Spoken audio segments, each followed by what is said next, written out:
Hello बच्चों, कैसे हो आप सब। मैं आशा करती हूँ आप सब बहुत ही अच्छे और स्वस्थ होंगे। तो आज की कक्षा में हम शुरू करने वाले हमारा अध्याय नंबर 15। इसका नाम है वाक्य मतलब सेंटेंस। ठीक है बच्चों, तो आज की कक्षा में हम शुरू करेंगे ये नया अध्याय। तो बच्चों, इससे पिछली कक्षाओं में आपने जो भी अध्याय पढ़े थे, क्या आपने उनका अच्छे से अभ्यास कर लिया है? तो बच्चों, मैं आशा कर रही हूँ कि आप सबने बहुत अच्छी तरीके से उन्हें पूरा कर लिया होगा, उनका अभ्यास कर लिया होगा। ठीक है बच्चों, तो चलिए शुरू करते हैं ये एक नया अध्याय। ठीक है बच्चों, आइए। तो बच्चों, हम जो आपस में बातचीत करते हैं वे वाक्य का ही रूप है। देखिए बच्चों, मैं आपसे कुछ बोल रही हूँ, है ना, तो ये क्या है, एक एक वाक्य है ना। वाक्य सार्थक शब्दों के क्रमबद्ध समूह को कहते हैं, जिससे पूरी बात स्पष्ट रूप में समझ आती है। अतः कहा जा सकता है, देखिए क्या कह सकते हैं हम, कि शब्दों के सार्थक एवं व्यवस्थित समूह को वाक्य कहते हैं। तो बच्चों, आपको समझ आया? देखिए, आपने इनसे पिछली कक्षाओं में पढ़ा था वर्ण के बारे में, फिर आपने देखा था कि वर्णों के समूह से, वर्णों के परस्पर मेल से क्या बनते हैं, शब्द बनते हैं। लेकिन अब शब्दों के परस्पर मेल से, एक सार्थक मेल से क्या बनता है, आपका एक वाक्य बनता है। ठीक है बच्चों, तो वाक्य क्या होता है, जब एक सार्थक होता है, मतलब एक व्यवस्थित ढंग से होता है, तो हम कह सकते हैं कि वो एक पूरा वाक्य है। और जो भी हमारे द्वारा बात की गई है या किसी और के द्वारा, तो वो हमें पूरी तरीके से समझ में आ जाती है। ठीक है बच्चों, इसी वजह से हम ये क्या, ठीक है बच्चों, तो ये है हमारे वाक्य। ठीक है बच्चों, आइए आगे देखें। अब देखते हैं वाक्य के अंग, मतलब पार्ट्स ऑफ अ सेंटेंस। ठीक है, तो चलिए देखें। तो वाक्य के दो प्रमुख अंग होते हैं। ठीक है, कौन कौन से, देखिए, एक उद्देश्य और दूसरा विधेय। ठीक है बच्चों, तो ये हैं दो इसके मुख्य अंग। चलिए एक एक करके इनके बारे में देखते हैं। आइए बच्चों, उद्देश्य के बारे में देखते हैं सबसे पहले। तो देखिए, वाक्य में जिसके बारे में कुछ कहा जाता है वह उद्देश्य कहलाता है। ठीक है बच्चों, अर्थात कर्ता के विषय में कुछ कहा जाता है। ठीक है, जैसे दादाजी समाचार पत्र पढ़ रहे हैं, है ना बच्चों। तो किसके बारे में कहा जा रहा है, दादाजी के बारे में। क्या कर रहे हैं, वो समाचार पत्र पढ़ रहे हैं। ठीक है बच्चों, तो ये है क्या, उद्देश्य। तो आप कह सकते हैं कि यहाँ दादाजी शब्द उद्देश्य है। ठीक है बच्चों, क्योंकि यहाँ वह करता है और उनके संबंध में ही बात की जा रही है। ठीक है बच्चों, चलिए अब पढ़ते हैं विधेय के बारे में। ठीक है बच्चों, देखिए, उद्देश्य के विषय में जो कुछ कहा जाता है, ठीक है, वह विधेय कहलाता है।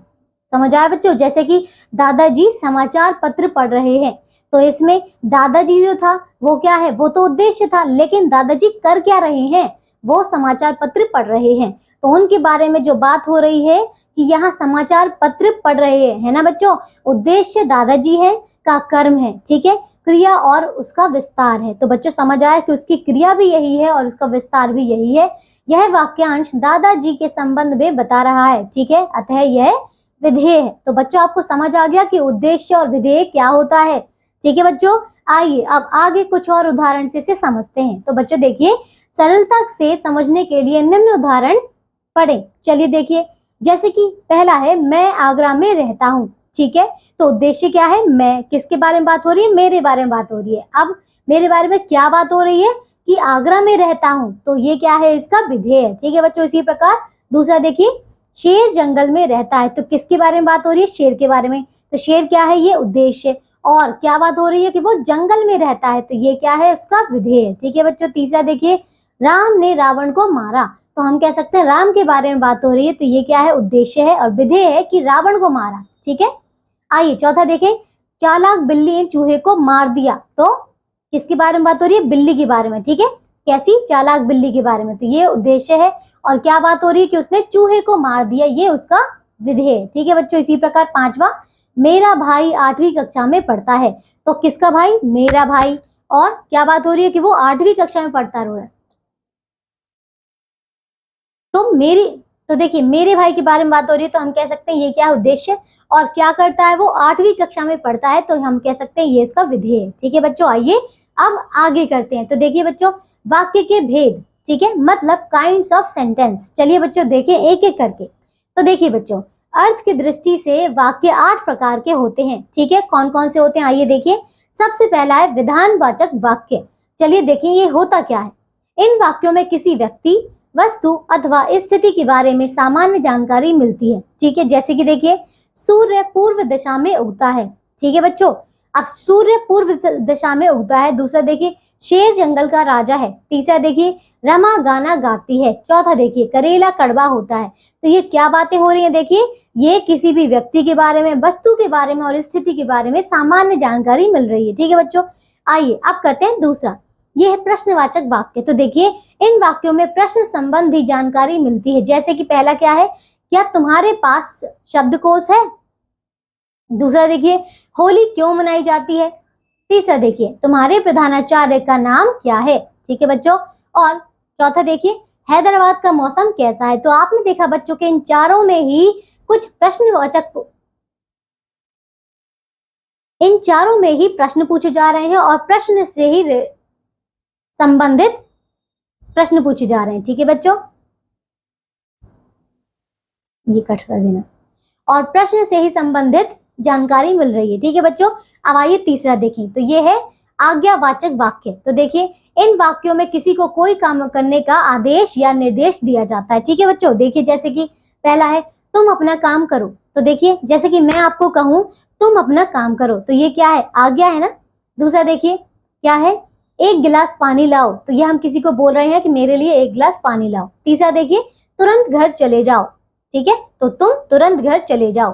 चौथा देखिए खेलना बंद करो और खाना खाओ। तो ये चारों में ही आपने देखा क्या है, आज्ञा प्रदान की जा रही है। ठीक है बच्चों, आइए चौथा देखें, ये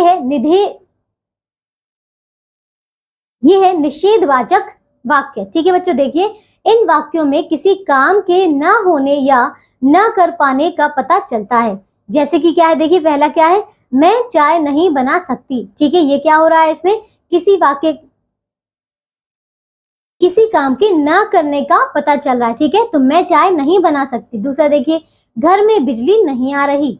तीसरा देखिए यहाँ बैठ नहीं सकते। ठीक है, चौथा देखिए मैंने गृह कार्य नहीं किया। तो बच्चों आपको समझ आया कि इन चारों ही वाक्यों में नहीं शब्द का प्रयोग हुआ है। ठीक है बच्चों, आइए अब देखते हैं पांचवा। तो ये है इच्छावाचक वाक्य। तो देखिए बच्चों इस प्रकार के वाक्यों में वक्ता की इच्छा, आशीर्वाद, शुभकामना आदि का पता चलता है। ठीक है बच्चों, जैसे कि देखिए तुम्हारी यात्रा मंगलमय हो। तो इसमें क्या हो रहा है बताइए, इसमें आशीर्वाद मिल रहा है ना। दूसरा देखिए जुग जुग जियो, तो ये भी आशीर्वाद है। तीसरा देखिए हमारी शुभकामनाएं आपके साथ हैं। ठीक है, और क्या है यहाँ पे, चौथा क्या है, ईश्वर तुम्हें लंबी आयु दे। ठीक है बच्चों, तो चलिए अब करते हैं हम अगला संदेहवाचक वाक्य। तो देखिए बच्चों इस प्रकार के वाक्यों में किसी कार्य के होने के बाद में संदेह प्रकट किया जाता है। जैसे कि देखिए पहला क्या है, शायद कल विद्यालय बंद हो। तो देखिए ये क्या है, संदेह है। वो वहां पे अभी कुछ पक्का नहीं कह रहे हैं कि हाँ स्कूल बंद ही रहेगा, ये कह रहे हैं शायद। ठीक है, दूसरा देखिए मामा जी शायद आज शाम तक आए। ठीक है, तीसरा देखिए शायद आज बारिश हो। ठीक है, चौथा देखिए शायद मुझे आने में देर हो जाए। तो बच्चों समझ आया कि इन चारों में ही आपका संदेह प्रस्तुत हो रहा है। ठीक है बच्चों, आइए अब अगला भाग देखें। तो ये है संकेतवाचक वाक्य। देखिए बच्चों, तो जिस वाक्य में शर्त या संकेत दिया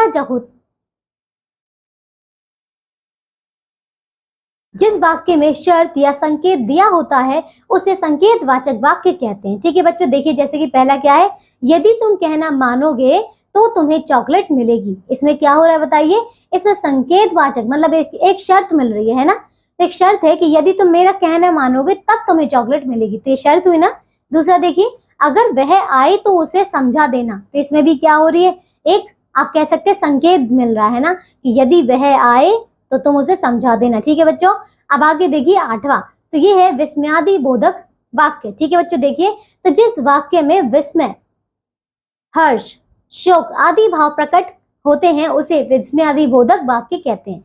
ठीक है बच्चों, जैसे कि देखिए पहला क्या है, वाह क्या सुहाना मौसम है। ठीक है बच्चों, दूसरा देखिए शाबाश तुमने तो कमाल कर दिया। तीसरा देखिए अरे आप कब आए। चौथा देखिए हे भगवान मेरी रक्षा कीजिए। ठीक है बच्चों, तो देखिए आपने देखा कि इन चारों में ही विस्मयादि बोधक मतलब एक विस्मय, हर्ष या शोक जैसा प्रस्तुत हो रहा है। ठीक है बच्चों, तो बच्चों ये अध्याय हमारा पूरा हो चुका है, लेकिन मैं आशा करती हूँ कि आप सबने मेरे कहे गए शब्दों को बहुत ध्यान से सुना होगा और समझा होगा। ठीक है बच्चों, आइए अब एक बार हम इसे दोहरा लेते हैं जो भी हमने इसमें पढ़ा है। तो आइए बच्चों दोहराते हैं। सार्थक शब्दों के व्यवस्थित समूह को वाक्य कहते हैं। ठीक है, दूसरा देखिए, वाक्य के दो अंग होते हैं, कौन कौन से? उद्देश्य और दूसरा क्या है? विधेय। ठीक है, तीसरा देखिए, अर्थ के आधार पर वाक्य के 8 भेद होते हैं। ठीक है, पहला विधानवाचक वाक्य, दूसरा प्रश्नवाचक वाक्य, तीसरा आज्ञावाचक वाक्य, चौथा निषेधवाचक वाक्य। ठीक है, पांचवा क्या है? इच्छावाचक वाक्य, छठा क्या है? संदेहवाचक वाक्य, सातवां क्या है? संकेतवाचक वाक्य और आठवां क्या है? विस्मयादिबोधक वाक्य। ठीक है बच्चों, तो आइए, अभी कहीं जाना नहीं है, अभी हम करेंगे इसके अभ्यास के प्रश्नोत्तर। ठीक है बच्चों, तो आओ करें इसके अभ्यास के प्रश्नोत्तर। देखिए बच्चों, पहला क्या है? मौखिक प्रश्न मतलब ओरल क्वेश्चन। ठीक है, तो पहला क्या है? निम्नलिखित प्रश्नों के उत्तर दीजिए। तो बच्चों चलिए मुझे एक एक करके जल्दी जल्दी इन सबके उत्तर दीजिए। देखिए पहला क्या है? क, वाक्य किसे कहते हैं? तो अभी हमने देखा था कि शब्दों के सार्थक समूह को क्या कहते हैं? हम वाक्य कहते हैं। ठीक है बच्चों, आइए ख देखें, वाक्य के कितने अंग होते हैं? तो वाक्य के 2 अंग होते हैं, एक उद्देश्य और दूसरा विधेय। ठीक है, तीसरा देखिए, अर्थ के आधार पर वाक्य के कितने प्रकार होते हैं? ठीक है बच्चों, तो कितने होते हैं? 8 होते हैं। ठीक है, अच्छा घ देखिए, आदेश या निर्देश देने वाले वाक्य क्या कहलाते हैं? बताइए, क्या कहते हैं? जल्दी बताइए। तो बच्चों इसका उत्तर है आज्ञावाचक वाक्य। ठीक है बच्चों, आइए अब करते हैं इसका घ प्रश्न। चलिए बच्चों, तो ये पूरा हो चुका है हमारा। आइए अब करते हैं इसका दूसरा प्रश्न, ये है लिखित प्रश्न मतलब रिटन क्वेश्चन। तो देखिए पहला क्या है? सही उत्तर के आगे सही का चिन्ह लगाइए। तो क देखिए, वाक्य के प्रमुख अंग है, कौन से? देखिए उद्देश्य, विधेय, उद्देश्य विधेय, क्या उनसे होते हैं? बताइए। तो ये होते हैं आपके उद्देश्य विधेय। ठीक है, तीसरा वाला, आइए दूसरा करें, अर्थ के आधार पर वाक्य का भेद कौन सा नहीं है? ठीक है, बताइए। तो पहला प्रश्नवाचक, दूसरा कालवाचक, तीसरा इच्छावाचक, तो ये है दूसरा कालवाचक। ठीक है, आइए ग करें, कार्य के न करने तथा न होने का पता किन वाक्यों से चलता है? बताइए, निषेधवाचक, इच्छावाचक या संदेहवाचक? बताइए। तो बच्चों इसका उत्तर है आपका पहला निषेधवाचक। ठीक है, आइए अब करते हैं इसका घ।